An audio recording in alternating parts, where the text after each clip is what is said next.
안녕하세요. 아이디바고 교정치과 노승영 원장입니다. 오늘은 치아 교정을 진행하셨던 환자분들께서 후회하는 이유에 대해서 좀 알아보려고 합니다. 치아 교정은 미소와 치아 건강을 향상시키는 훌륭한 방법이고 효과적인 방법일 수 있겠는데요. 상당수의 환자분들이 치아 교정을 받은 다음에 만족도가 낮아가지고 후회하시는 경우가 좀 많아요.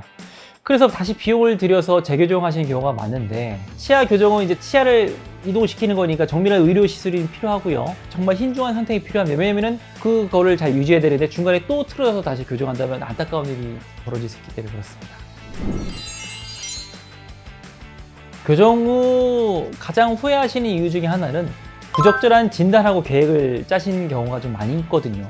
그러니까 모든 치아 교정은 각자의 개별적인 치아 배열 상태랑 안모 상황에 따라서 다르게 좀 계획이 되어야 되는데요. 어떤 곳에서는 그냥 돌출하면 발치지 하면서 발치하는 경우가 있겠고, 이건 삐뚤삐뚤하니까 또 발치지 라는 경우가 좀 있는데, 엑스레이나 그런 걸 나중에 평가해서 보면은 비발치로도 해결할 수 있고, 계획을 잘 짜면은 앞니문 공간만 다 데리고 오는 게 아니라 어금니 공간도 좀 앞으로 전방 이동을 시키면서 적절하게 돌출 해소를 하는 게 필요한데, 충분한 진단 장비나 진단 계획 없이 시작한다면은 나중에 가면 후회할 수 있겠죠. 팔자점이 생긴다거나 아니면 옥니가 생겼다거나. 또 이런 경우도 있을 수 있습니다. 뼈 자체가 돌출이 되신 분이 있는데, 그런 분들은 일단은 양악 수술로만 해결해야 되는데, 어떤 분들은 가끔은 아래 치열이 나온 것 같으니까 아래 치아를 발치하자, 그래서 아래 치아를 그냥 발치하는 경우가 있어요. 요즘은 그런 분들 드물긴 한데요. 아래 속옷치를 발치했다 그래 아래 앞니가 너무 많이 들어가니까 이게 어떤 일이 벌어지냐면은 그 할머니들 튤립 뺐을 때 같은 상황처럼 턱은 그대로인데 입술만 쑥 들어간 거예요. 그러면은 안모를 더 해친 거거든요. 본래의 목적을 달성을 했어요. 아래 입술이 튀어나온 거를 넣긴 했지만, 근데 결과적으로 아래 턱만 부각시킨 거기 때문에 이거는 교정가에서는 가장 금기하는 치료 중에 하나입니다. 또 한번 생각해 봐야 될 거는 부족한 전문성과 경험 때문이죠. 치아 교정은 이제 정교한 과정이 필요하고 전문성과 경험이 풍부한 선생님의 진료와 진단이 필요합니다. 간단한 배열 같은 교정 같은 경우라면은 누구든지 할 수 있어요. 치과의사라면 누구든지 할 수 있는데, 복잡한 케이스라면은 교정과 전문의가 아니라면은 치료법을 찾기 어려운 경우가 매우 많거든요. 이것도 경험성이 부족하다면은 간단한 케이스인지 복잡한 케이스인지 자체를 좀 모르는 경우가 많이 있습니다. 만약에 전문성과 경험이 없다라면은요, 결과가 만족스럽지도 않고 치료가 잘못돼서 치근 흡수, 뿌리가 짧아진 형상이 좀 나타날 수 있고요. 왜냐면은 부적절하게 또 힘을 많이 가하게 되는 경우도 발생될 수 있거든요. 만약에 치아가 잘못된 방향으로 가고 있었는데 조금 복구시키려면은 간 시간보다 2배 정도 더 시간이 된다고 하거든요. 교정 기간이 길어진다는 거는 환자분들의 몸과 마음에 더 큰 문제를 야기할 수 있어서 이건 또 문제가 된다고 생각할 수 있습니다. 시술 의사가 도중에 변경되는 경우도 있는데요. 봉직 의사분이라는 분들이 있는데, 페이닥터라고 하죠, 흔히. 환자의 치료 도중에 갑자기 좀 변경되는 경우가 있어요. 그 이유는 첫 번째가 뭐냐면은 병원과의 계약 기간이 종료가 되는 경우가 있어서 병원을 갑자기 떠날 수가 있습니다. 아니면은 그 선생님께서 새로운 개원 자리를 찾기 위해서 떠나신 경우도 있고.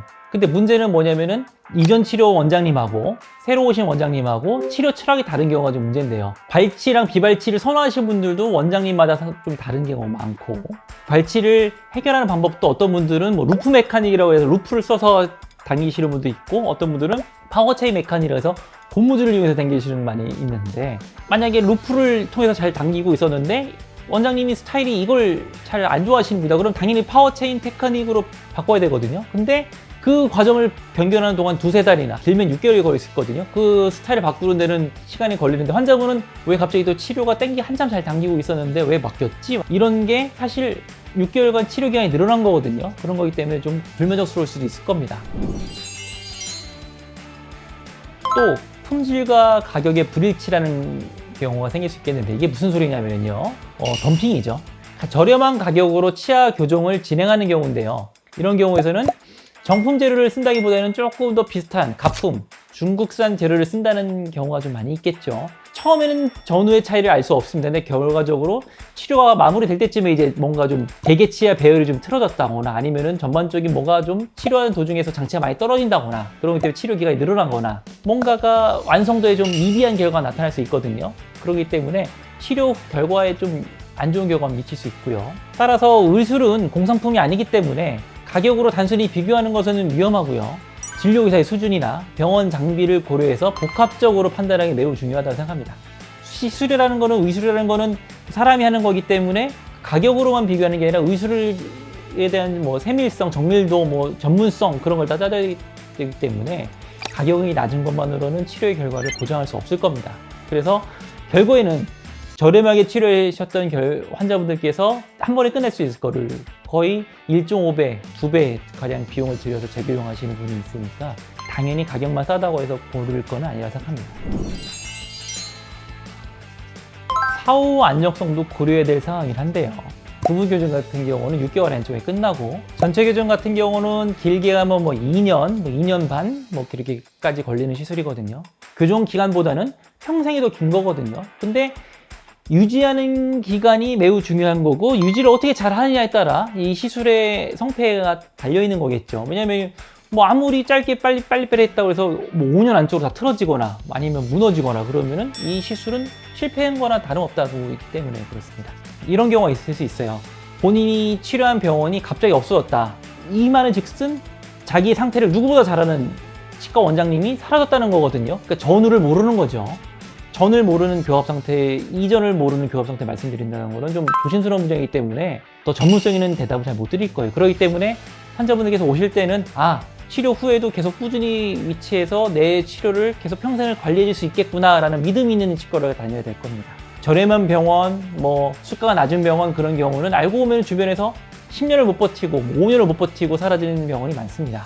그래서 치과 교정과 전문의가 대표 원장으로 책임지는 병원을 선택하는 것이 유지 관리에 대한 걱정을 조금 덜어줄 수 있다고 생각합니다. 왜냐하면 치과 교정과 원장은 거기 대표자고 개설자이기 때문에 뭐 사실 뭐 신변에 문제가 있지 않은 이상은 특별히 문제 생기지 않고 계속 그 병을 운영할 거라 생각이 들기 때문입니다.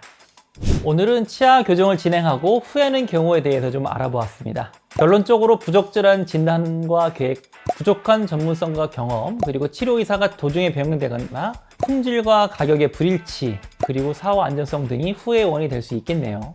따라서 치아 교정을 고려하실 때는 신중하게 알아보고 전문성과 경험 있는 전문의랑 상의해 보시는 것이 무엇보다 중요하다고 생각하겠습니다.